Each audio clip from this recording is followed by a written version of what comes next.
27일 금요일 상암동 클래스 시작합니다. 네, 오늘 낮에도 기온이 크게 오르진 않을 거라서요. 따뜻하게 챙겨 입고 나가셔야겠습니다. 강원과 남부지방 일부에 지금 비나 눈이 내리고 있는데요. 오후부터는 전국으로 확대될 예정입니다. 네, 서울을 포함해 전국 내륙 곳곳 올겨울 첫눈 또는 비가 내리겠습니다. 적설량은 서울은 1cm 내외로 많지는 않겠지만 경기 남부는 최고 5cm, 또 전북은 최고 10cm 이상 쌓일 수 있다고 해요. 이곳 서울 상암동에도 첫눈이 예쁘게 오기를 기대하면서 상암동 클래스 오늘도 준비한 소식 많습니다. 1시간 끝까지 저희와 함께 하시죠.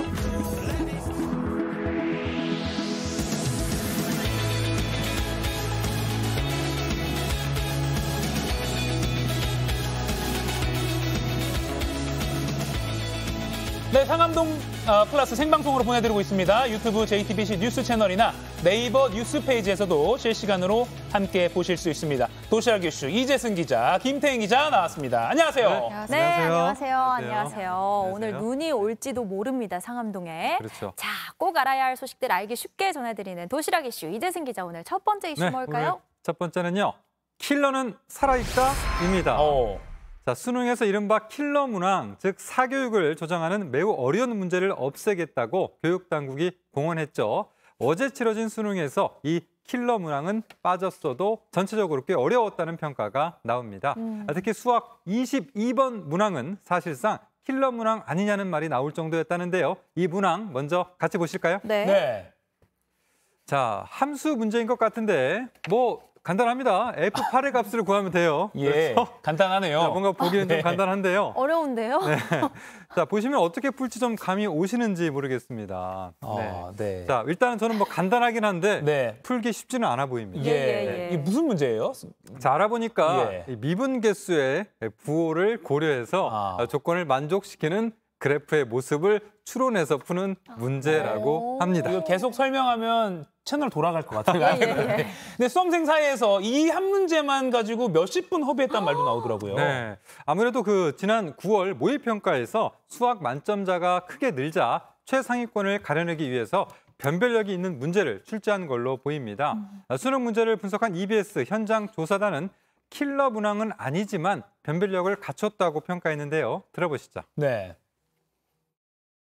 올해 치러진 9월 모의평가와 출제 기조를 유지하면서 최상위권에 대한 변별력을 강화하다 보니 네, 이제 결국 시험 변별력을 위해서는 어려운 문제도 있어야 하는 건 맞죠. 네. 여기에 이른바 공교육만으로는 풀 수 없는 킬러 문항은 배제하자는 게 교육부의 입장입니다. 자, 그런데 이와 반대로 이 변별력을 위한 어려운 문제라는 게 곧 사교육 조장해온 킬러 문항 아니냐고 보는 시각도 있습니다. 전문가 의견도 들어보시죠.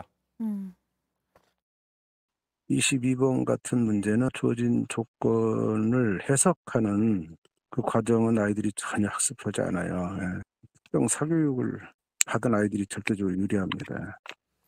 그러니까 공교육만으로 풀 수 없는 건 배제를 하자면서도 또 어디서는 사교육이 아니면 풀 수 없다. 그러니까 이 애초에 킬러 문항이라는 것 자체 정의가 굉장히 모호한 것 같고요. 공교육만으로 이 문제를 충분히 풀 수 있다 없다 이런 기준 자체가 없어서 이런 논란이 계속 이어지는 것 같아요. 네. 자, 그래도 올해부터는 수능출제위원회에 킬러 문항 점검팀을 따로 만들었고요. 이게 어느 정도 성과가 있었다는 분석도 나오는데요. 실제로 이번 수능에서는 전문 용어가 많은 지문이나 복잡한 그래프 등은 예년에 비해서 많이 사라졌습니다. 네, 그러니까 논의가 킬러 문항이라는 그 용어에 매몰되지 말고 사교육은 줄이면서도 변별력을 갖추는, 그러니까 내실 있는 수능이 될 수 있도록 아주 세밀한 연구가 계속 이루어져야 될 것 같습니다. 그리고 수능 때요, 대리시험 방지 차원에서 OMR 카드에 자필로 문구를 하나 쓰게 돼 있어요. 아, 그런가요? 예, 그렇습니다. 그게 2006년부터가 도입된 걸로 알고 있는데. 저는 그 세대예요. 네. 매년 좋은 식구 같은 게 쓰이잖아요. 근데 올해는 양광모 시인의 시 가장 넓은 길이라는 시에 나오는 구절. 가장 넓은 길은 언제나 내 마음속에였다고 합니다. 그러니까 이게 결국은 수험생들한테 수능 성적보다 더 큰 인생에 모은 것들이 있으니까 이번 한 단계 때문에 너무 좌절하거나 너무 기뻐하거나 하지 말라, 일희일비하지 말라는 그런 메시지가 아닌가 이렇게 해석을 해보고 싶습니다. 다시 한번 모두 너무너무 고생 많으셨습니다. 네. 자, 다음 이슈 또 전해주시죠. 자, 다음은요. 고액 알바 모집입니다. 자, 교통법규를 어긴 차를 노려서 일부러 사고를 낸 뒤에 보험금을 챙겨온 일당이 붙잡혔습니다. 고액 아르바이트라며 대학생들을 모집하기도 했습니다. 네. 자, 보시면요. 지난해 1월인데 흰색 자동차가 도로 공서 구간 장애물을 끼고 좌회전합니다. 뒤따르던 검은 차가 보이죠? 자, 흰 차가 차선을 넘자 그대로 들이받습니다. 자, 이번에는 또 좌회전을 끼어드는 트럭을 보고는 갑자기 뭐 고함을 지르더니 그대로 부딪히는 경우도 있었습니다. 그러니까 앞서 보면 이렇게 좌회전을 할 때 1차선으로 출발하면 그대로 1차선 따라가야 되는데 사실 좀 핸들 덜 꺾어서 2차선으로 넘어가는 경우도 있잖아요. 그러니까 네. 그런 실수를 그때를 노리는 거군요. 그렇습니다. 보통 1차선으로 쭉 따라 좌회전을 하려면 좀 커브가 좀 급격해지기 때문에 예. 살짝 2차선을 같이 좀 겹치면서 좌회전하는 경우가 많은데 이런 상황을 노리는 그런 거라고 볼 수가 있죠. 그러니까 법규를 좀 위반한 차량을 일부러 노리고 네. 부딪히는 것 같아요. 네, 그렇습니다. 일단 6명은 2018년부터 올해 5월까지 95차례 일부러 사고를 냈습니다. 합의금과 보험금 등 7억 원을 받아서 도박을 하고 또 돈이 떨어지면 범행 대상을 찾아 나섰습니다. 아이고. 피해자 이야기도 들어보시죠. 저쪽 조금 살짝 스치는데 아픈 일에 신문도 내고 이런 게 좀 이상하기도 했고. 그러니까 또 다른 일당은 네. 고액 아르바이트라고 공고를 내고는 또 이거 보고 찾아온 사람들을 이용하기도 했다고요. 네, 그렇습니다. 올해 1월부터 석 달 동안 27차례 고의 사고를 내고 보험금 3억 원을 타낸 사례인데요. 고액 아르바이트라는 공고를 내고 찾아온 대학생 등 20대들을 동원을 했습니다. 네. 자, 이런 동원한 사람들에 대해서 차에 타기만 하면 70만 원, 운전까지 하면 170만 원을 오, 줬습니다. 네. 신분증을 빌려주는 조건이었습니다. 들어보시죠. 주민등록증을 보관하고 있다가 그 인적 사항을 동의해서 병원 치료를 한 것으로.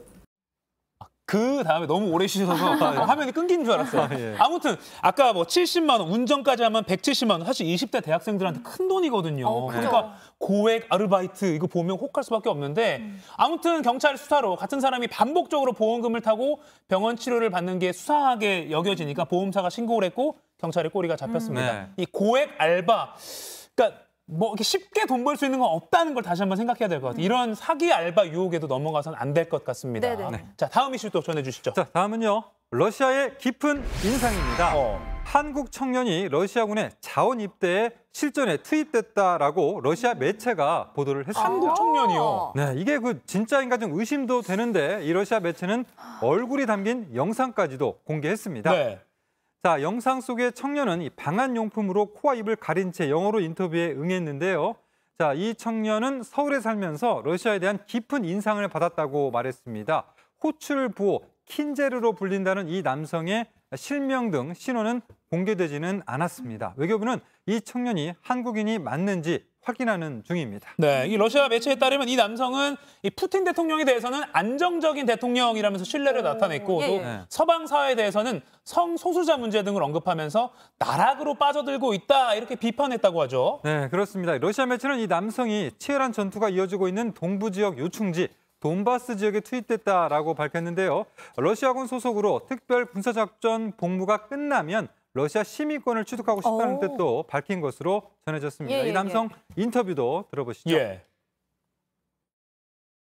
Moscow is very cold. But I need to adapt because if I have chance, I want to live in Sochi. Sochi has good weather.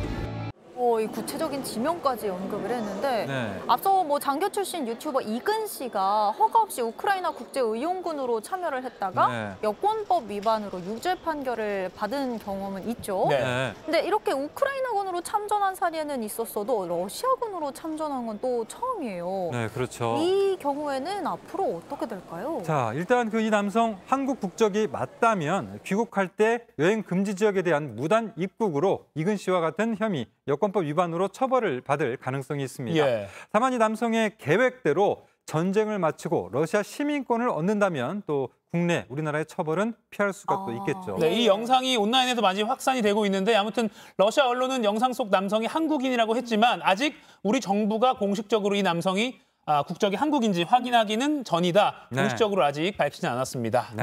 네, 여기까지 정리하고요. 네. 이어서 지금 이 시각 모바일에서 가장 화제가 되고 있는 소식 정리해드리겠습니다. 김태인 기자 전해주세요. 네, 상크리 뽑은 광크리 뉴스입니다. 지금 이 시각 어떤 뉴스와 또 어떤 소식이 누리꾼들의 시선을 사로잡고 있는지 살펴보겠습니다. 네. 먼저요. 전광판의 성범죄 예고 이벤트 중단입니다. 예. 서울의 한 백화점 건물 외벽에 설치된 전광판입니다. 많은 인파가 오가며 볼 수 있는 곳인데요. 그런데 지난 14일 이곳에 여성들을 대상으로 성범죄를 저지르겠다라는 내용의 글이 올라와서 논란이 됐습니다. 지금 뭐 나 한국 여자 뭐뭐 할 거야라는 글이 보이는데 저게 백화점에서 크리스마스 앞두고 시민 참여형 이벤트로 그냥 전광판을 설치해두고 시민들이 이렇게 문자나 QR코드 같은 걸로 문구를 보내면 저기에 띄워주는 그런 거잖아요. 예. 근데 누군가 부적절한 문구를 보낸 거고 그게 그대로 전광판이 뜬 거네요. 네, 맞습니다. 문제가 된 글은 백화점 직원이 확인한 뒤에 몇 분 만에 내려졌는데요. 하지만 이 소셜미디어를 통해서 저 게시글 사진이 퍼졌고요. 이벤트는 중단됐습니다.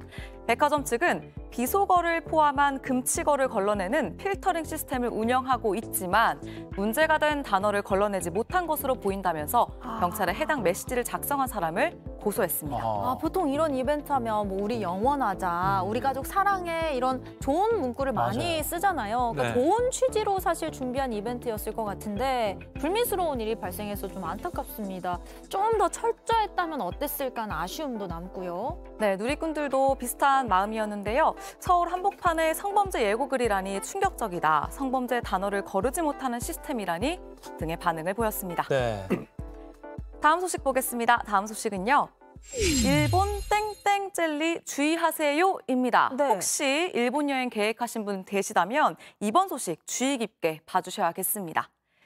일본 오사카의 한 제조사가 판매하고 있는 젤리입니다. 최근 NHK 등 일본 언론사에서 이 젤리를 먹고 환각 증세 등을 호소한 사람들이 잇따라 발생하고 있다고 보도했습니다.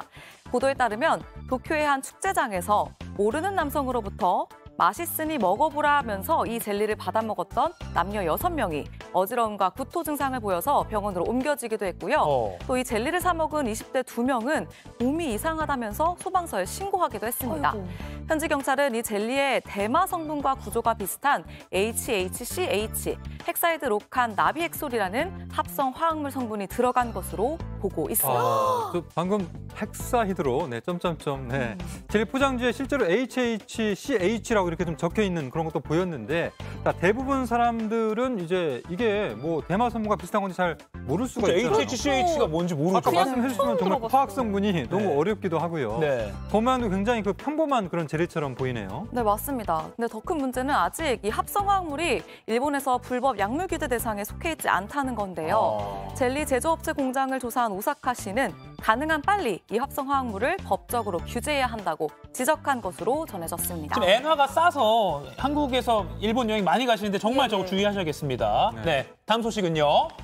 네, 마지막 소식 보겠습니다. 마지막 소식은요. 경찰 앞에서 취중진담, 내가 죄인이요입니다. 서울의 한 경찰서 지구대입니다. 야심한 시각인데요. 많지 않은 남성이 지구대를 찾았습니다. 고개를 푹 숙인 이 남성, 갑자기 경찰들에게 내가 죄인이라고 고백을 합니다. 지구대에서 뭐 자백을 하는 건지 아니면 인생에 대한 하소연을 하는 건지 이상합니다. 네, 뭔가 이상하죠. 경찰도 이상함을 느꼈는데요. 신분증을 달라고 했고요. 순순히 응했습니다. 지금 모습 나오고 있는데 그런데 아차 싶었던 건지 갑자기 돌변합니다. 죄인이라고 할 때는 언제고 갑자기 자신은 죄가 없다면서 당장 풀어달라고 막 소리도 칩니다. 뭔가 더 이상하죠. 경찰이 남성의 신분을 확인해 보니까 이 남성 사기죄로 수배 중인 상태였습니다. 그러니까 사기 수배자가 술에 취해서 제 발로 경찰서 지구대까지 찾아온 거였는데요. 이 남성 현장에서 곧바로 검거됐습니다.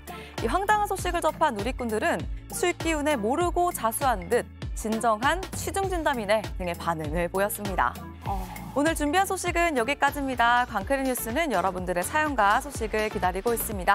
지금 옆으로 나가고 있는 전화번호, 카톡 제보 채널, 그리고 메일 주소로 언제든지 편하게 연락주세요. 지금까지 상크리 뽑은 광크리 뉴스였습니다.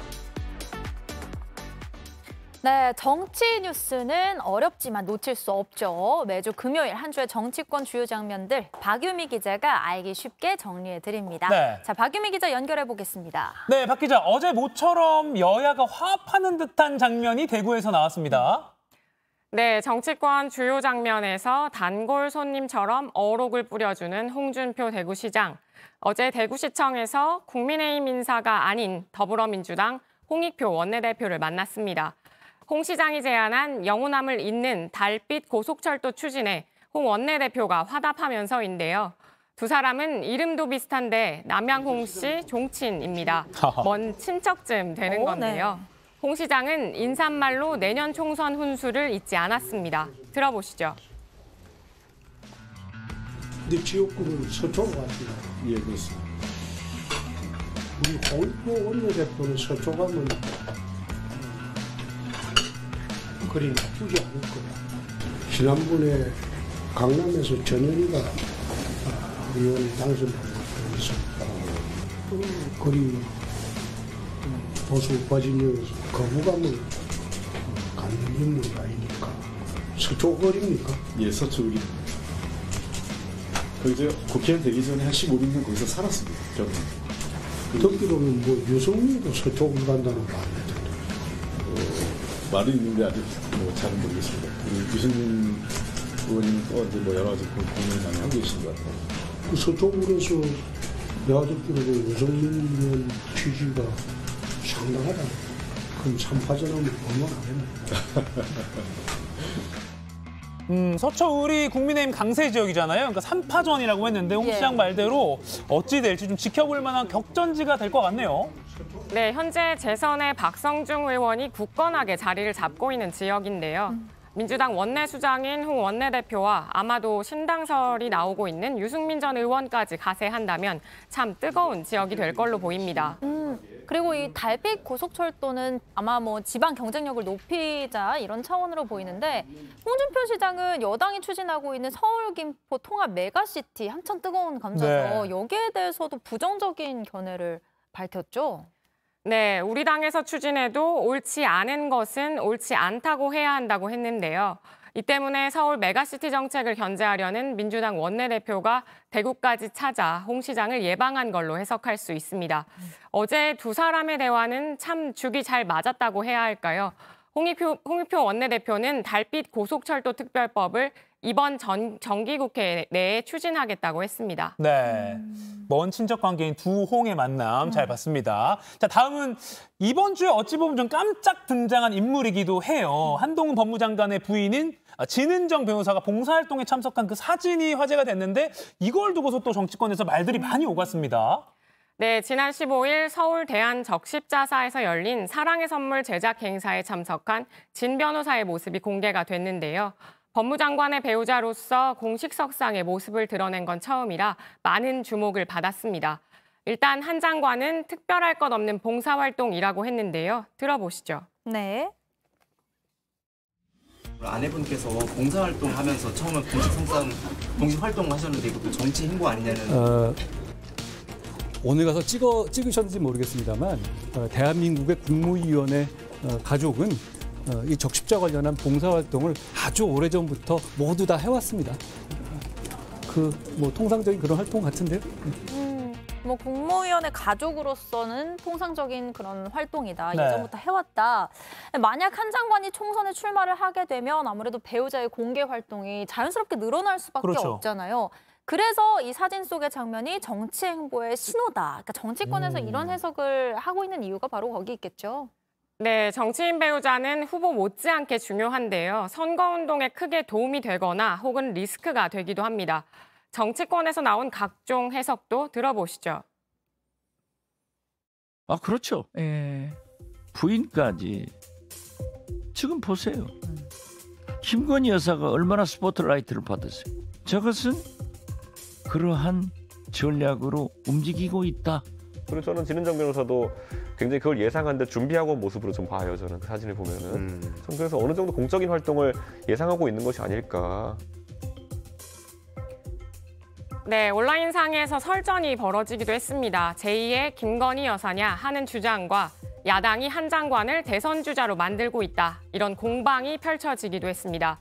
일단 언론을 접촉해 사진을 찍게 했다. 이런 민주당 일각의 주장에 대해서 한 장관 측은 언론에서 자발적으로 보도한 것일 뿐 어떤 언론과도 접촉하거나 사진을 제공한 사실이 전혀 없다고 했습니다.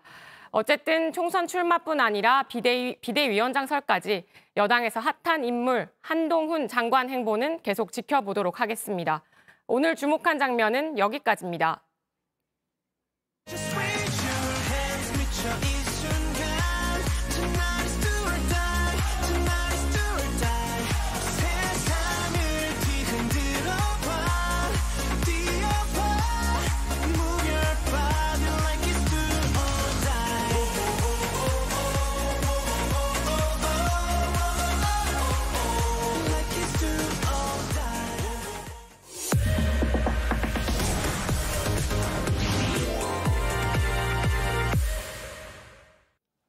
네, 지금 시각 10시 19분입니다. 저 같은 경알못, 경제를 잘 알지 못하는 사람을 위한 당장 내 돈이 되는 정보, 머니클래스. 오늘의 키워드 먼저 보시죠. 이거 조심 안 하면 연말에 가난해진다. 11월도 절반이 지났습니다. 벌써 백화점에는 대형 크리스마스 트리가 설치됐고요. 캐롤도 이렇게 나오면서 연말 분위기 물씬 나고 있죠. 이런 분위기에 휩쓸려서 올 한 해 고생한 나에게 선물을 해주자라는 생각도 들고요. 게다가 연말 모임도 많기 때문에 그 어느 때보다 돈 펑펑 쓰기 쉽습니다. 하지만 이때 정신 제대로 안 차리면 내년에는 가난한 한 해를 보낼 수도 있다라고 경고하는 목소리도 있습니다. 연말 소비 왜 조심해야 하는지 오늘도 경제교육 제대로 받아보겠습니다.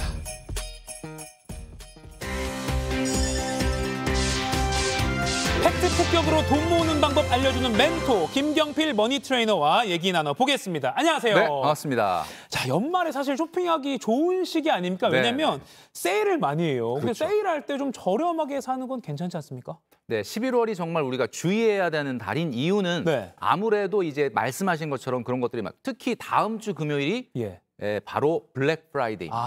그러니까 한마디로 연중 행사, 쇼핑 관련된 업체들이 엄청나게 많은 세일들을 폭탄처럼 쏟아붓는 때가 바로 이때거든요. 네. 자, 그러니까 내가 원래 필요하겠다라고 생각했던 것들을 요때 산다면 굉장히 좋은데 뭐 예를 들면은 최근에 뭐 스데이 뭐 들어보셨을 겁니다. 그다음에 최근에 LG가 한국 시리즈 우승하고 나서 29년 만에 우승했다 그래서 뭐 29 세일 뭐 이런 것들을 막 하고 있는데 뭐 이런 빅 세일이나 역대급 세일이라는 것에 내가 원래 살려고 했던 것을 마침 사게 된다면 모르겠지만 원래 사실 그렇게 필요를 느끼지 않았는데 이런 세일 때문에 산다? 아무리 50% 반값 세일이라도 사실 안 사면 100% 세일을 놓치는 거 아니냐 이렇게 볼 수도 있는 거죠. 근데 뭐 아까 LG 트윈스 얘기하셨지만 LG 오늘 뭐 조간에 많이 광고 떴더라고요. 다음 주 화요일 날 29% 할인한 가전 보면 29% 할인인데 어떻게 안 살 수가 있습니까? 라는 생각이 들긴 해요. 마음 급해지고 막 당장 사고 싶거든요. 맞습니다. 근데 우리가 이제 한번 냉정하게 다시 생각을 해볼 필요가 있는 게 우리가 마케팅의 기본 중에 기본이 뭐냐면 사람은 말이죠. 똑같은 금액이면은 이익보다는 손실을 더 민감하게 생각하는 습관을 갖고 있거든요. 이게 심리적인 현상인데 바로 로스 어벌전이라 그래서 손실을 회피하고 싶은 심리가 있습니다. 그러니까 같은 금액이면 손실을 훨씬 더 크게 생각을 하는 거죠. 자, 그러니까 지금 역대급 세일인데 안 살 거냐? 당신 손해 볼 거냐? 이런 식으로 접근을 하는 겁니다. 지금 수량 부족인데 좀 있으면 놓치는데 이거 안 사면 손해인데 괜찮냐? 이런 식으로 접근을 하니까 손해 보고 싶지 않은 심리. 그러니까 결국 제가 좀 전에 얘기했던 것처럼 필요한 것이 마침 그거다라면 다행인데 사실 필요하진 않았는데 나는 그거 안 사면 손해인가? 라고 생각한다면 이거는 사실은 안 되는 문제다라는 거죠. 그래서 우리가 이제 많은 분들이 그냥 넘기기 쉬운 거지만 사실은 이때 우리가 조금 조심해야 된다라는 생각을 해요. 왜? 이 블랙 프라이데이가 지나고 나면은 조금 지나서 이 채소 마켓 같은데 엄청나게 물건이 쏟아져 나옵니다. 중고거래. 그만큼 별로 사실은 필요하지 않았던 물건일 수도 있다라는 이야기죠. 그럼 그 중고거래까지 한번 좀 기다렸다가 조금 더 쌀 때 사야 되나요? 아무튼 연말 뭐 마감 세일, 뭐 이거 안 사면 손해입니다. 이런 거에 현혹되지 말라. 손실 회피 심리라는 것까지 말씀해 주셨는데 그래도요. 이제 겨울 오늘 날씨 추워졌거든요. 겨울 나려면 사실 두꺼운 패딩, 뭐 겨울 코트 이런 거는 기왕이면 이제 지금 사두면 딱 좋은 거 아닙니까? 그렇죠. 자, 그런데 여러분 제가 우리 머니 클래스를 통해서 한 2번 정도 더 얘기했던 것 같은데 이 11월 달을 우리가 조심해야 되는 이유가 뭐냐? 바로 월동 준비의 시작이기 때문에. 근데 월동 물품이라는 거는 다른 계절에 비해서 다 비싸요. 그렇죠. 그래서 이제 우리가 좀 전에 얘기하셨던 것처럼 겨울 패딩이라든지 이런 것들, 코트라든지. 자, 그래서 제가 이 머니 클래스를 통해서 계속 강조했던 게 계절 지출이라는 게 있었습니다. 그 계절 지출이 뭐냐? 매달 사용하는 금액은 아니고 예를 들면은 특정한 시즌에만 이렇게 나가게 되는 걸 우리가 계절 지출이라고 하죠. 대표적인 게 뭐가 있냐면 명절, 휴가 때는 여행 가잖아요. 이벤트, 겨울옷. 이런 것들은 따로 계절 지출 예산을 만들어서 그 안에서 써야 된다라고 말씀을 드렸거든요. 근데 이런 계절 지출 예산 없이 갑자기 그냥 저거 세일하네? 그리고 사게 된다 그러면 여러분들의 돈 관리는 완전히 다 그냥 무너지게 되는 거죠. 그래서 이 계절 지출 통장을 따로 만드셔야 돼요. 자, 우리 시청자분들 계절 지출 통장을 따로 만들어서 사용해라라고 말씀을 드리고 싶습니다. 계절 지출 통장을 따로 만들어서 큼직큼직한 계절의 변화에 따라 필요한 월동 장비나 뭐 그런 데 쓰는 거다. 그럼 미처 이걸 통장을 못 만들었다면 방법은 이겁니다. 무이자 할부로 무이자 할부. 사면 사실은 이제 분산해서 내는 거니까 좀 부담이 덜하지 않나요? 그렇죠. 네. 그러니까 무이자 할부의 유혹이라는 게 정말 떨쳐버리기가 어려운 유혹 중에 하나거든요. 예. 사실 사람은 남의 돈은 무조건 작아 보이고 자기 돈은 그냥 커 보이는 그런 심리가 있어요. 그래서 네. 우리가 판매자들은 어떤 마케팅을 사용하냐면 무조건 돈을 쪼개서 보여줍니다. 우리가 이걸 인스톨먼트 플랜이라고 그러는데 한마디로 할부로 유도를 하는 거죠. 자, 한번 예를 들어 보겠습니다. 1년에 30만 원 기부하세요. 그러면 어떠세요? 부담이 30만 원 기부를 내가 할 수 있을까? 예. 생각하지만 사실 하루에 822원만 기부하시면 됩니다. 이러면 느낌이 어떠세요? 좀 할만하네. 네네. 그게 1년에 사실 30만 원이거든요. 아하. 우리가 정수기 같은 경우도 29,000원이면 됩니다. 렌탈료. 굉장히 싸 보이는데 네. 5년 내면 174만 원이면 기계 사고도 남아요. 그러니까 이렇게 판매자들은 조각조각 쪼개서 보여주는 것이 기본인데 네. 우리 소비자 입장에서는 물론 그 금액도 좋지만 한번 토탈로 생각해보는 지혜가 필요하다. 무조건 무이자 할부에, 그러니까 예를 들면 무이자 할부를 했다면 네.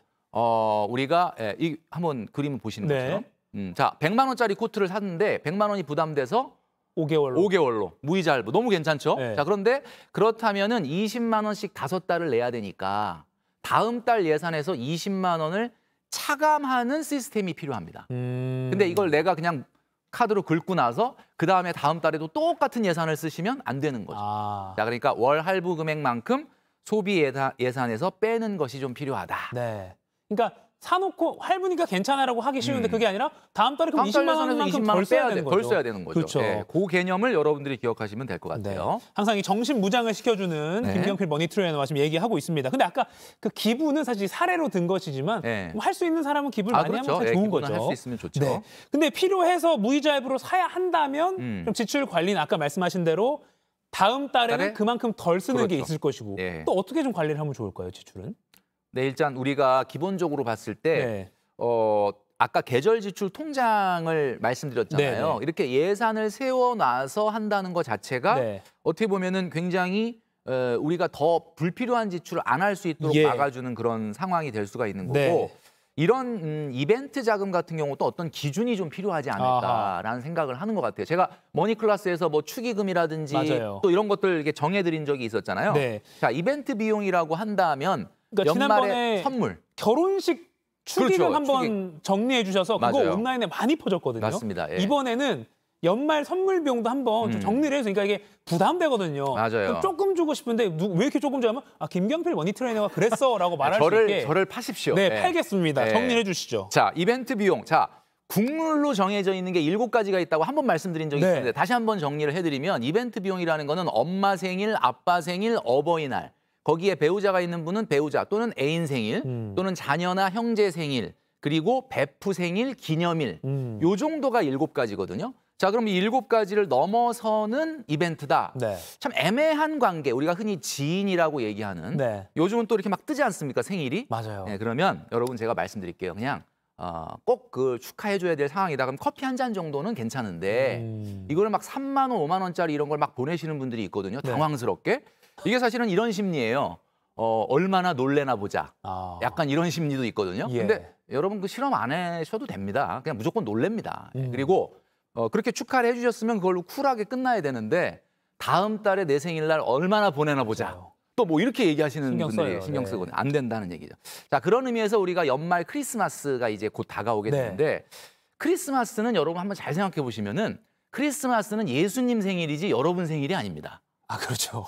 그죠? 그러니까 여러분들이 부모님이나 형제, 친구들 간에 연말에 뭔가 고마웠다 해서 선물을 주고받는 문화는 물론 아름답지만 너무 과도한 것은 좀 안 된다. 근데 이제 크리스마스는 자녀들은 좀 기대감을 갖고 있으니까 자녀들은 좀 예외가 돼야 되겠지만 그래서 제가 오늘 딱 정해드리려고 그래요. 자, 이벤트 비용은 한 달 월 소득의 몇 %냐? 그러면 바로 5%입니다. 자, 그러면 300만 원 정도의 소득을 올리는 사람이라 그러면 15만 원 정도를 뭐 생일이라든지 이런 것들 이벤트를 챙기는데 사용하는 건 괜찮지만 예. 그거보다 넘어가게 된다면 그것은 좀 무리가 있다. 안 된다. 이렇게 말씀드리고 싶습니다. 네. 자, 정리해 주셨습니다. 이벤트 비용을 쓸 경우는 이 7가지로 대표적인 경우고요. 그렇죠. 네. 얼마를 쓸 거냐? 여러분의 월 소득의 5% 이내 300만 원 버신다면 15만 원을 넘지 말라라고 누가 말했다? 김경필 머니트레이너님이 정리해 주셨습니다. 네, 그리고 이 5% 안에서 뭐 커피 한 잔 정도는 괜찮은데 그거보다 너무 과한 선물은 좀 안 주고 안 받는 게 좋지 않겠느냐 이런 말씀을 드리는 거죠. 네. 자, 지금까지 연말에 정말 돈 펑펑 쓰기 쉬운 이 연말에 소비를 조심해야 된다라고 경고를 해 주셨습니다. 자, 그리고 올해가 가기 전에 요런 경제관념은 꼭 좀 고치고 내년을 맞이하자. 그렇죠. 오늘 꼭 말씀해 주시고 싶으신 게 있다고요. 네, 2024년도가 역대급 경제 위기가 예상되는 시기입니다. 경기 침체가 굉장히 심하게 우리가 경험할 수 있는 시기인데 그래서 딱 3가지를 우리가 한번 점검을 해보고 내년으로 넘어가자라고 말씀드리려고 하는 건데요. 같이 메모하시죠. 네. 자, 첫 번째는 대출 받을 때 자꾸 이자만 계산하는 습관. 이자가 중요하기도 하지만 사실은 원금 상환 계획이 나타나야 된다는 겁니다. 자, 그다음에 두 번째는 바로 창업하셔서 사업소득 생기는 분들, 야, 괜찮은데? 월급쟁이 때보다 너 더 좋은 것 같은데 직장인 때보다 이렇게 생각하실 수 있는데 사실 그 사업소득 안에는 여러분들이 투자한 투자금이 회수돼야 된다는 거. 자, 이거를 꼭 기억을 하셔야 됩니다. 여러분 소득이 사업소득이 다 아닐 수도 있다는 거. 자, 그다음에 우리 가장 많은 직장인 월급. 자, 직장인 월급도 말이죠. 아까 사업소득처럼 우리의 경제 가치, 우리의 직장 생활도 계속 감가가 됩니다. 자, 그렇기 때문에 여러분들이 받는 월급은 100% 여러분 것이 아닐 수도 있다. 이것의 일부는 저축을 통해서 우리가 보전을 해야 된다라고 하는 부분을 말씀드리고 싶습니다. 그럼 물가가 오르니까 월급이 올라가더라도 그렇습니다. 이게 오른 게 아닐 수도 있는 거죠. 실질 임금은 사실 올라간 게 아닐 수가 있죠. 우리가 올해 2분기 가구 평균 소득이 479만 3천 원이라고 하는데 사실 요거 2006년 이후에 가장 최대치로 감소한 숫자라고 얘기하거든요. 그게 좀 전에 말씀해 주셨던 것처럼 인플레이션 문제 때문에 그렇다라고 볼 수가 있는데 이 3가지 그리고 특히 우리 직장인들 같은 경우는 내가 받는 소득의 일부는 내가 경제 가치가 계속 감가되는 것을 보완해야 되는 저축으로 보완해야 되는구나라는 것을 기억하시고 2024년도에 좀 들어갔으면 좋겠다라는 말씀을 드립니다. 네, 마지막으로 요 3가지 중에 2번 하나만 추가 질문을 좀 드리겠습니다. 그러니까 이제 뭐 창업 내년에 뭐 카페를 차려볼까, 프랜차이즈 하나 가맹점 해볼까 이렇게 고민하신 분도 있기 때문에 여쭈면 예를 들어서 1억 원을 투자했어요. 그럼 이게 사업소득이 진짜 내 돈일까라고 이 질문에 빗대어 보면 어떻게 이거를 환산을 해야 되는 겁니까? 그러니까 우리가 500만 원 정도 사업소득이 생긴다. 1억 정도를 투자했다. 그러면 사실은 500이 다 사업소득이 자기 순수소득이 아니라 사실 원래 우리가 보통 토지를 제외한 모든 고정자산은 계속 감가가 되지 않습니까? 그래서 우리가 보통 상각을 통해서 뭐 비용 처리를 한다든지 이렇게 하는데 보통 1억 원 투자를 3년 안에 회수를 해야 된다고 가정을 했을 때 보통 1억 원은 277만 원씩 매달 원금 회수, 투자금 회수가 돼야만 되는 거거든요. 근데 1억을 투자하고 나서 500 소득이 들어온다고 야, 이 500이 다 내 소득이구나. 월급 500 받는 거다라고 생각하면 안 되는 거죠. 이렇게 생각하면 안 되는 거죠. 그래서 실질적으로 277만 원을 빼고 나면 어림잡아 280을 빼고 나면 실제 소득은 220에 불과한 거다. 이렇게 생각을 해야 된다라는 거죠. 투자한 돈을 회수하는 걸 꼭 고려를 해야 된다. 그렇습니다. 네, 여기까지 정리하겠습니다. 자, 오늘도 합리적인 지출을 위한 정신무장 제대로 같이 해봤습니다. 마무리하기 전에요. 오늘도 2분 뽑아서 영화 예매권 2매씩 드리는 퀴즈 나갑니다. 요거 상품 타가시면 어떻게 보면 돈 아끼는 겁니다. 자, 이익보다 손해를 싫어하는 심리를 일컫는 말입니다. 광고에서요, 한정 수량, 안 사면 손해 같은 말로 구매를 유도하는 것도 바로 이 심리를 이용한 겁니다. 손해보기 싫어하는 심리죠. 무엇일까요? 1번 위험 회피, 2번 손실 회피, 3번 책임 회피. 자, 지금 상암노 클래스 실시간으로 방송되고 있는 JTBC 뉴스 유튜브에 접속하셔서 실시간 댓글창에 정답 올려주시면 됩니다. 방송 끝날 때쯤 당첨자 발표해드리도록 하겠습니다. 지금까지 머니클래스 김경필 머니트레이너와 정신무장 해봤습니다. 고맙습니다. 감사합니다. 지구촌에서 화제가 된 소식들 알아보는 월드클래스입니다. 10,000원 찍으면 2만 원으로, 10만 원을 찍으면 20만 원으로 입력한 금액보다 무조건 2배 많은 현금이 나오는 인출기 때문에 한바탕 소동이 벌어졌습니다. 무슨 일일까요? 영국 런던 이스트햄입니다. 한 현금 인출기 앞에 많은 사람들이 모여 있습니다. 이곳에 있는 현금 인출기 한 대에서 입력한 인출 금액보다 2배 많은 현금이 나오는 마법 같은 일이 일어났기 때문인데요.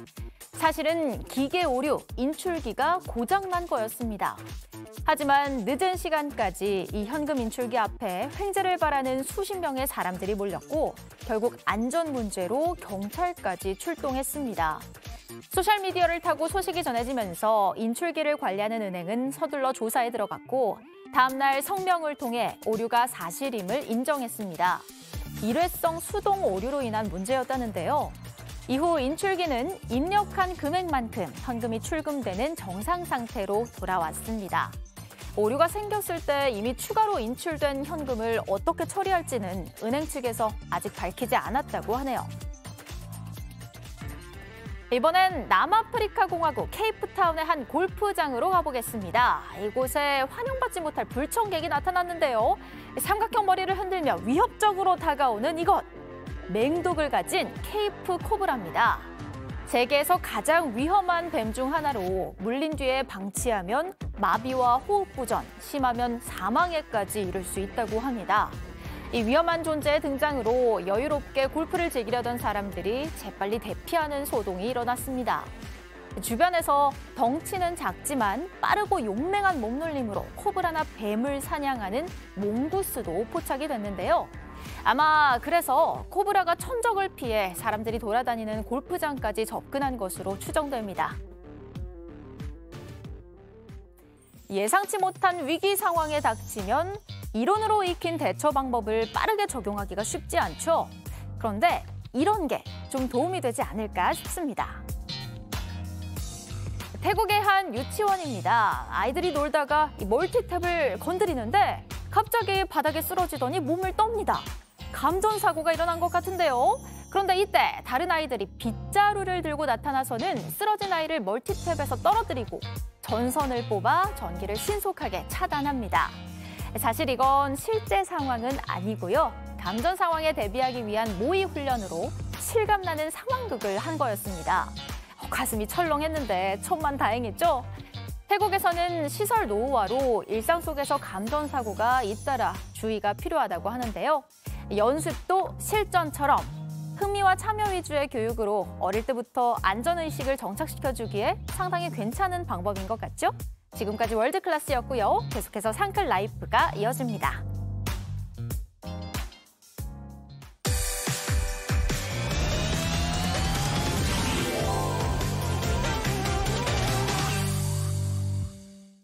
상클 라이프 시작합니다. 오늘은 여행으로 우리 상클 가족 여러분의 일상에 휴식을 선물해 드립니다. 오늘의 여행 길잡이가 되어주실 분 영상으로 먼저 만나볼까요?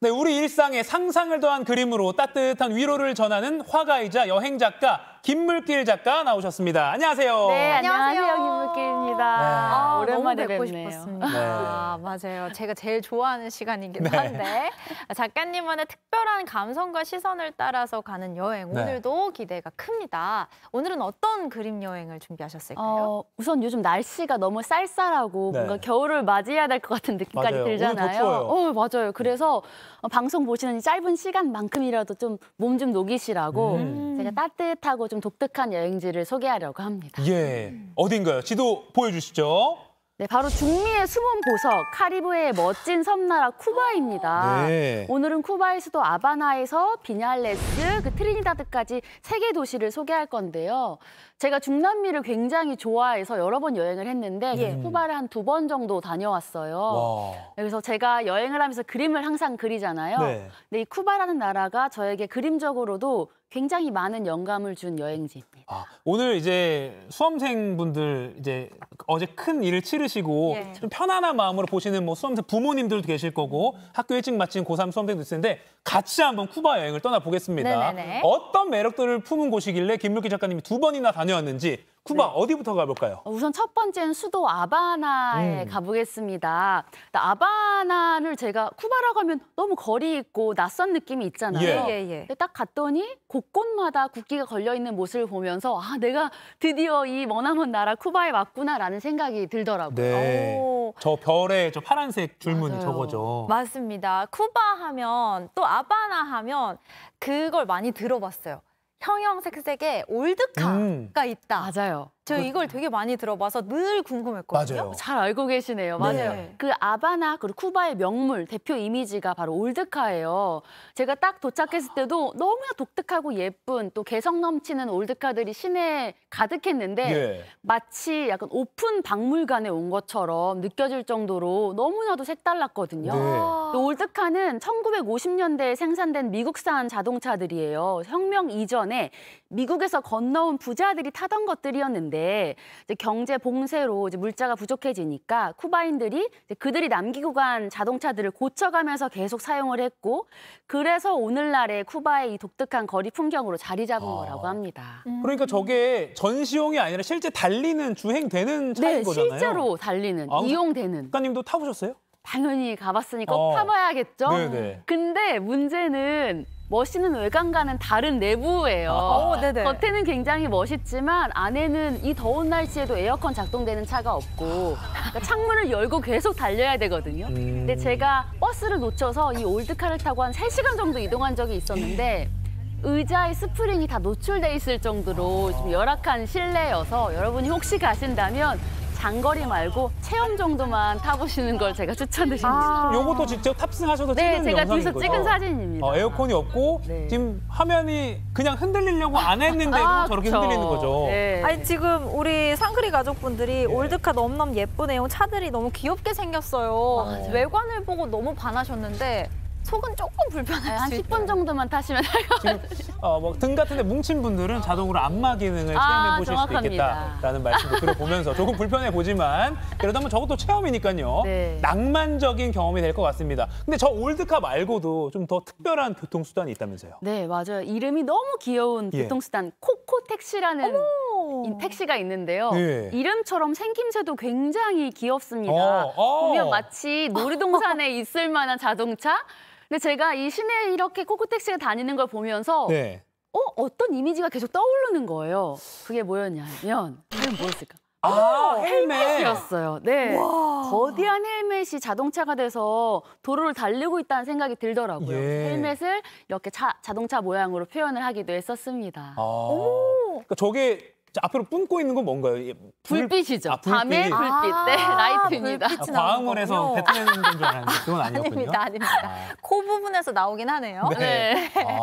와, 코코택시인가? 사실 오토바이를 개조한 거겠네요. 그렇죠, 맞습니다. 그렇군요. 신기합니다. 저는 몰랐어요. 역시 첫 그림부터 저는 역시 작가님이시구나라는 생각이 드는데 또 쿠바 여행을 하다 보면 정말 많이 보게 되는 게 또 있다고요? 네, 바로 종류가 다양해요. 아까 올드카도 있었고요. 코코택시도 있고 자전거 택시도 있습니다. 자전거 택시. 근데 이제 길 가다가 자전거에서 쉬고 있는 어떤 자전거 택시 운전기사를 봤는데 그 모습이 이제 그림자에 비춰서 어두워 보여서 제가 그 위에다가 쿠바의 국기를 이렇게 얹어서 표현한 그림도 있어요. 와.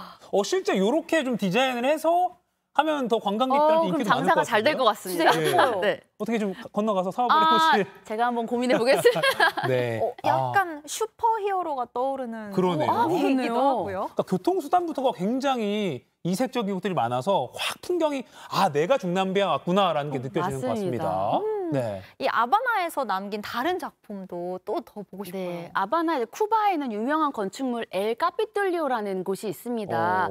예전 이제 미국 국회의사당을 본뜬 건물인데 저 돔이 이 뜨거운 쿠바의 햇살을 막아주는 우뚝 솟은 모자 같다는 생각을 했었어요. 아, 예. 그래서 기둥을 이렇게 내려서 쭉 엮어서 넓게 챙을 만들어야겠다라는 생각이 들어서 네. 모자를 만들고 그리고 저 꽃을 담고 가는 아저씨가 너무 사랑스러워서 우와. 저 모습을 목걸이로 담고 그리고 길거리에 있는 올드카를 귀걸이 삼아서 아바나가 만든 멋진 스타일을 제가 그림으로 표현해 봤습니다. 와. 네. 어떻게 이런 생각을 정말 하셨을까요? 멋지네요. 이거 위에 아까 아까 워싱턴 DC에 있는 국회의사당이랑 똑같이 생긴 맞아요. 의사당인데 맞습니다. 네. 위에 그 돔 형태를 저렇게 밀짚 모자의 꼭대기처럼 표현을 하셨습니다. 이야. 멋쟁이에요, 멋쟁이. 저렇게 오. 그리고 실제 올드카로 귀걸이 비슷하게 만드셨는데 네. 저건 실제로 저렇게 기념품을 만들어도 될 있어도 것 좋을 같아요. 것 같네요. 네네네. 자꾸 이렇게 상품화 계속 시키시면 사업 마인드가 좀 발동하는 것 같습니다. 근데 아까 그 얼음 왕자님께서 코코텍시라서 코 부분에 포인트를 준 것 같다고. 아까 그 헬멧에. 아직 그럼 거기에 머물러 계시요. 그러니까 코에. 그 해석에 동의하십니까? 네, 그러면 맞는 그런 걸로 걸로? 하겠습니다. 네, 알겠습니다. 그리고 황재현님께서 자전거 택시 한 명만 탈 수 있냐고 질문 주셨어요. 자전거 택시가 한 뒤에 2명 정도 탈 수 있더라고요. 2명? 제가 2명까지 같이 타봤습니다. 네. 와, 쿠바 탈 것. 그리고 아까 그 미국 국회의사당이랑 똑같이 생긴 그 건물을 모자 꼭대기로 딱 이 기발한 그림까지 살펴봤습니다. 그런데요, 사실은 지금 뭐 탈 것도 봤고 건축물도 봤지만 쿠바 하면 이 인물을 빼놓을 수가 없어요. 바로 체게바라. 맞습니다. 네. 쿠바에서 체게바라를 빼놓고 얘기를 할 수가 없겠죠. 예. 정말 유명한 영웅이잖아요. 네. 그 체게바라의 얼굴을 보기 위해서 혁명광장이라는 곳에 제가 들렸어요. 예. 그곳에는 이렇게 조형물에 벽에 체게바라의 얼굴이 새겨져 있거든요. 이거 정말 유명하죠. 네, 그러니까 이상적인 사회를 향해 열정을 바쳤던 그의 모습은 세계 젊은이들에게 굉장히 큰 우상이 되잖아요. 제가 이 모습을 보고 그림으로 그렸는데 사실 이 체게바라의 그림은 저에게 굉장히 특별한 이유가 그냥 그림 그린 것이 아니라 쿠바에 있는 지역 신문을 직접 모자이크해서 붙여서 체게바라의 얼굴을 만든 거예요. 그래서 저에게는 뭔가 복제 불가능하다는 의미에서 개인적으로 굉장히 아끼는 작품 중에 하나입니다. 그러니까 배경에 글씨가 있는 게 신문을. 네, 지역 신문을 직접 제가 이렇게 찢어서 붙여 체게바라의 얼굴을 완성시킨 거예요. 그렇군요. 이것도 멋있습니다. 그리고 전 인물 그림이 아까 다른 그림들도 너무 좋았는데 이 특수한 어떤 아이디어 때문에 그런지 유독 와닿아요. 그런 거예요? 그리고 이거는 그러면 다시 똑같이 만들 수가 없는 거잖아요. 그 신문을 그대로 붙일 수가 없으니까. 독특한 요 하나의 작품이라고 볼 수 있겠네요. 네, 그 아바나에서 그린 그림은 이게 마지막인가요? 하나가 더 있습니다. 아바나 큐브라고. 네, 맞습니다. 네. 제가 이제 쿠바를 여행할 때 굉장히 인상적이었던 것 중에 하나가 개성 넘치는 사람들과 집들이었어요. 그래서 어떤 예쁜 집들을 보면 마치 그림 같기도 하고 또 창밖을 내다보는 사람들의 모습이 만화 같기도 하고 그리고 낡아서 떨어진 벽들이 좀 오래된 영화의 한 장면 같기도 하더라고요. 네. 그래서 뭔가 돌릴 때마다 뭔가 어떤 게 나올지 궁금한 것들이 주사위잖아요. 어떤 번호가 나올지 모르니까. 그래서 주사위 위에 쿠바의 풍경들을 한 면마다 실제로 봤던 모습을 그대로 그린 작품입니다. 야, 이것도 큐브 주사위. 예쁜 건축물을 이렇게 따서 주사위를 만들었는데 그 윗면에도 지금 창문이 있다는 거 정말 주사위입니다. 와, 네, 다음 도시도 궁금해요. 네, 아바나에서 어디로 갈까요? 아바나에서 한 3시간 정도 이동을 하면 도착할 수 있는 곳인데요. 바로 초록빛 가득한 비냘레스라는 작은 마을입니다. 쿠바 하면 떠오르는 것 중에 하나가 또 시가가 있잖아요. 그렇죠? 맞아요. 담배. 네. 전통 방식으로 시가를 만드는 담배 농장을 직접 방문해 볼 수도 있고요. 또 트레킹으로 말을 타고 투어를 해볼 수도 있고요. 커피 체험 투어도 있고요. 물론 탐방하거나 트레킹도 있지만 사실 꼭 무엇을 하지 않아도 쉬어가기에 정말 좋은 도시였습니다. 여기서는 또 어떤 사람을 만나셨고 어떤 그림을 그리셨는지 한번 볼까요? 이렇게 지금 농장 주인분인가요? 네. 네네. 제가 이게 풍경과 아름다운 이런 트레킹 코스도 너무 좋았지만 저는 그때 만났던 사람들이 굉장히 인상적이었어요. 그래서 쿠바에서 이제 시가를 말아서 멋있게 피우는 아까 봤던 그 할아버지 그리고 제가 말 투어할 때 제 말을 맡아서 끌어주셨던 분들 그분들을 제가 그림으로 남겨야겠다라는 생각이 들어서 그 두 분을 그림으로 그리게 됐는데 사실 제가 영상에서 보는 것처럼 이렇게 피부는 수채화로 그림을 그렸지만 피부 외의 모습은 제가 아까 말씀드렸던 것처럼 지역 신문을 찢어서 붙였어요. 근데 체게바라랑 같은 작업 방식으로 그렸던 이유는 사실 체게바라처럼 이렇게 역사에 기록된 분들은 아니지만 또 누군가에게는 이분들이 작은 영웅이지 않을까라는 생각이 들어서 같은 방식으로 이제 작업을 했고요. 그래서 이 그림의 제목은 쿠바의 숨은 영웅입니다. 그래서 쿠반 히어로 원투를 하셨군요. 그리고 이게 의도하신 건지 모르겠는데 쿠바라는 글자가 보이게 신문을 이렇게 대체하신 것도 있는 것 같아요. 일부러 그러셨군요. 의도적으로 조금 더 특징화된 부분을 잘라서 붙였어요. 네, 그 사회상이 잘 또 드러난 것 같습니다. 와, 벌써 시간이 쭉쭉 가고 있는데 바로 또 다음 여행지 어디로 넘어가 볼까요? 네, 다음은 중앙 남부 해안가에 있는 트리니다드라는 도시인데요. 네.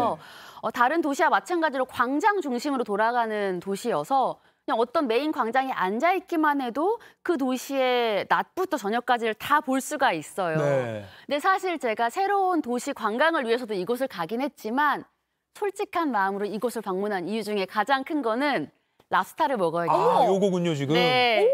쿠바가 이제 식재료, 이게 음식이 해산물이 굉장히 저렴해요. 그러다 보니까 이 한국에서 비싼 랍스타가 한 저렴하게 8,000원에서 한 10,000원대에 한 마리를 다 먹을 수가 있거든요. 와. 근데 트리니다드에 맛집이 많다고 해서 제가 가서 거의 매일 몇 끼를 이 랍스타를 먹었었거든요. 그럴 만도 해요, 네. 근데 이게 항상 맛있는 음식을 먹을 때마다 이제 음료를 먹잖아요.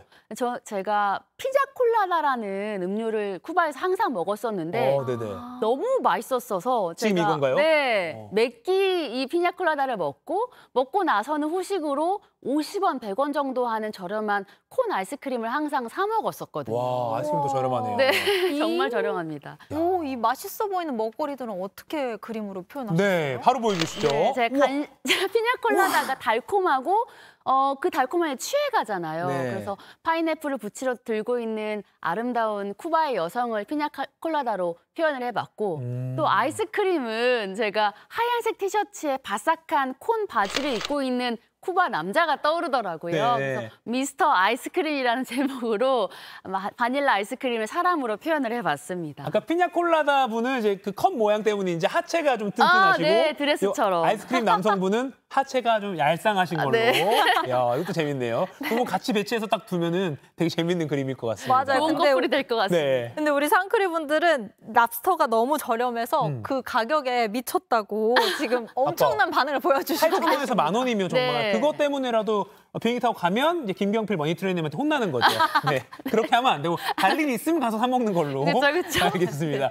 자, 마지막으로 꼭 보여주고 싶은 쿠바의 풍경이 또 있으시다고요? 네, 쿠바가 카리브해에 있는 섬나라잖아요. 그러다 보니까 그 외곽에 있는 모든 해변이 너무나도 빛나고 아름다워요. 어딜 가도 와, 이곳이 정말 이렇게 보석처럼 아름다운 곳이 있구나라는 생각이 들거든요. 여러분에게 마지막 그림으로 바다를 선물해야겠다는 생각으로 제가 그렸던 쿠바의 바다를 마지막 작품으로 가지고 왔는데 그 바다를 어디에 담았냐면 바로 쿠바 국기에 제가 바다를 담았어요. 쿠바 국기에 파란색, 하얀색이 있잖아요. 그걸 이제 파도와 이제 바다의 모습을 담고 제가 실제로 쿠바 바다에서 봤던 사람들을 그 위에 그렸고요.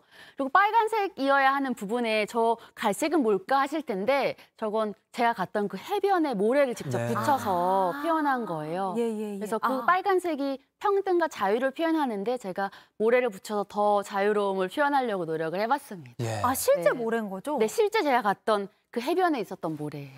네. 그 모래를 붙이신 건가요? 직접 붙인 거예요. 그렇군요. 색깔로 칠한 게 아니라 진짜 모래를 붙이신 거군요. 직접 본드와 풀로 해서 직접 모래를 붙였습니다. 저 작품도 정말 저 바다 위에 노는 그 아주 평화로운 사람들의 그 모습이 정말 부럽기도 하고요. 네, 오늘 수험생 여러분들과도 함께 랜선 여행 떠나본 거 아닌가 뜻깊은 시간이었습니다. 쿠바의 멋진 풍경과 작품들 김물길 작가님 고맙습니다. 네, 감사합니다. 네, 상암동 클래스 오늘 준비한 소식은 여기까지입니다. 오늘 깜짝 퀴즈 정답은요. 2번 손실회피였습니다. 네, 오늘 당첨자 2분 소개해드립니다. 오늘은 바다님 그리고 문달님 두 글자 2분 축하드리고요. 상클 공식 이메일로 선물 받으실 주소 남겨주시기 바랍니다. 네, 오늘 낮에도 기온 크게 오르지 않아 춥겠는데요. 이번 추위는 내일 절정에 이르렀다가 일요일부터는 평년 기온을 되찾겠습니다. 저희는 다음 주 월요일 아침 10시에 다시 찾아뵙겠습니다. 고맙습니다. 그대여 내 맘에